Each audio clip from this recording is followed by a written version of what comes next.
ikut terlibat bisa gitu kan, dari negara juga jadi bisa ikut terlibat setelah ada dorongan gitu kan dari rakyat gitu, misalnya dari rakyat bersama gitu. Nah tapi ketika itu kemudian diambil alih, karena saya melihat ada kecenderungan sekarang apa ya, pelaku mengaku korban gitu kan, itu jadi terjadi gitu.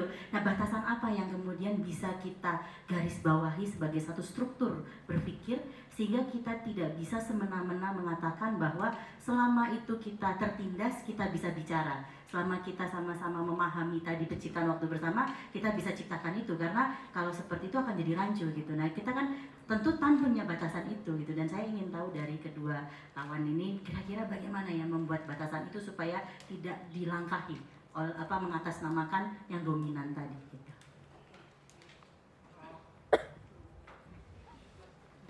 Kalau saya coba koheren dengan contoh yang tadi saya berikan, bagaimana ruang-ruang yang terancam itu mampu bertahan dan di satu titik bisa menjadi satu gelombang yang jadi kayak narik teman-teman lain yang hampir nggak punya ruang dan nggak punya waktu dan nggak punya tempat untuk berkumpul. Tempat-tempat seperti itu menariknya nih Kaupi, menariknya selalu pemimpin organiknya itu perempuan. Kenapa? Karena mereka pada dasarnya adalah kelompok yang kalau dalam bahasa Martin ya memang yang paling tertindas oleh berbagai macam struktur kekuasaan gitu. Di Barbaraya tuh ibu-ibu, di Dawelos tuh ibu-ibu, di Sukahaji yang dipukulin sama preman tuh juga ibu-ibu. Ketika teman-teman yang organisir masih tidur, misalnya Sukahaji tuh masih pada tidur semua tuh, ormasnya bangun jam 7, ormasnya bangun jam 7, ibu-ibu kan udah bangun. Mereka lah yang ibu-ibu yang akhirnya dipukul. Jadi kalau ditanya apa batasannya, kalau saya mulai tadi menawarkan pentingnya kita mulai menengok titik-titik api di ruang-ruang urban di mana ruang hidup itu diganggu dan terancam. Menariknya, yang ngelit itu seringkali perempuan, dan cara perempuan mengorganisir pengetahuan, mengorganisir waktu dan lain-lain itu sangat amat berbeda. Itu bisa membantu kita mengenali batasan mana korban dan mana yang bukan. Jadi bagaimana kita menyusun batasannya? Kita beri kesempatan pertama buat kelompok paling rentan untuk merumuskan batasannya. Jadi justru kita bicara metode, bukan batasannya apa. Siapa yang paling mungkin membuat batasan? Buat saya, di ruang-ruang konflik, para ibu-ibu itulah yang paling mungkin untuk membangun batasannya. Jadi mereka yang mendefinisikan. Saya menyaksikan misalnya ada satu momen gara-gara RT dan RW-nya itu demikian agresif mengantarkan surat pengusiran dan lain-lain, ibu-ibu ini luar biasa bete karena mereka lah yang harus menerima surat itu. Ada satu ibu-ibu ngomong, memangnya nerima surat itu tuh gampang terus-menerus. Bapak-bapak kadang nggak mau tahu, taunya udah surat itu gua nggak mau baca. Saya sebagai ibu harus buka dulu, siapa tahu surat buat anak saya, siapa tahu. Jadi ada satu momen ibu-ibu ini bertiga berempat lagi ngumpul, ada satu kepala RT yang lewat, ibu-ibu ini kesel, saking keselnya pakai bahasa yang mungkin kalau di channel dia akan di cancel. Pak RT nggak usah lewat sini, lama-lama kita perkosa. Saking bete, saking kesel. Yang mau saya bilang bukan mereka proper atau tidak, apakah bahasanya politically correct atau incorrect, tapi tubuh mereka adalah termometer tentang batasan korban atau tidak. Saya nggak ngebayangin aksi kamisan bisa 20 tahun kalau itu yang lihat bapak-bapak sih. Berangkat dari ada rokoknya dulu atau enggak. Jadi kalau ditanya batasannya di mana, menurut saya kita harus memulainya dengan, mudah-mudahan ini bukan linguistik term ya, kita harus memilih metode menyusun batasan. Dan saya merasa saya punya koherensi dengan Martin, kelompok paling rentan yang paling punya kesempatan untuk mengajukan pertama kali batasan mana korban dan mana pelaku.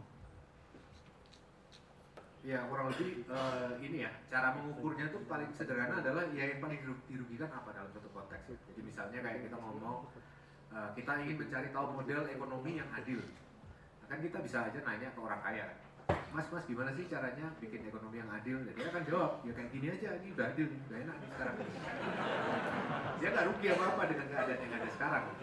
Tapi coba tanya ke kelas buruh, kelas petani dan seterusnya yang nggak punya tanah dan seterusnya. Nah itu yang barusan mereka bisa punya grievance kan, punya daftar berbagai macam tuntutan yang mereka rasakan perlu dilakukan supaya mereka nasibnya nggak terlunta-lunta. Nah itu kan baru clear ya. Jadi dari proses seperti itu menurut saya bisa ketemu sampai tatanan masyarakat yang adil yang 100% yang dibayangkan Tan Malaka itu. Jadi artinya dan itu perlu dilakukan untuk setiap segmen dalam setiap unsur interseksionalitas tadi ya. Dalam hal diskriminasi orientasi seksual juga sama.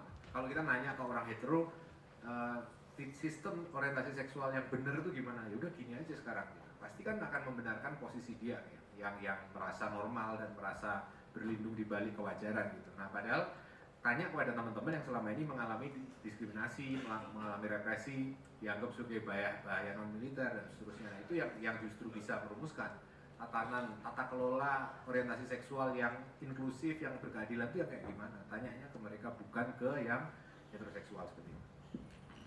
Oke, terima kasih. Jadi setidaknya tadi sebenarnya untuk membuat batasan saya tadi pertanyaan tadi itu untuk kemudian menggarisbawahi gitu. Jangan sampai kemudian kita mereduksi apa yang ada di panggung ini disampaikan kemudian pada hal-hal yang justru untuk membenarkan kepentingan-kepentingan kita gitu. Karena kadang-kadang bisa jadi dua sisi gitu kan. Sementara ini sudah sangat jelas.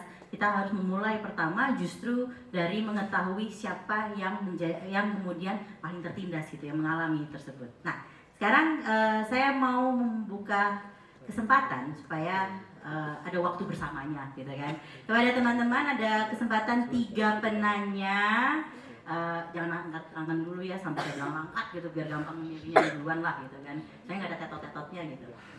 Nanti begitu misalnya sudah saya bilang siapa, mohon sebut namanya. Setelah kalau mau menyebutkan afiliasi boleh, nggak juga nggak apa-apa. Yang penting saya tahu namanya untuk bisa tahu itu dari siapa pertanyaannya. Dan kemudian langsung saja ke pertanyaannya. Oke, 3, 2, 1. Belakang. Terus belakang, terus atas ada apa?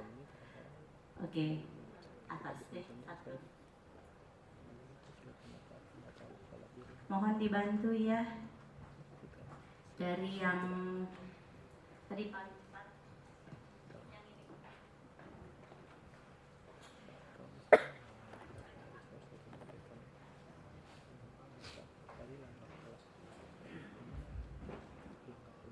Baik, terima kasih. Selamat malam. Perkenalkan, nama saya Muiz Mahdi.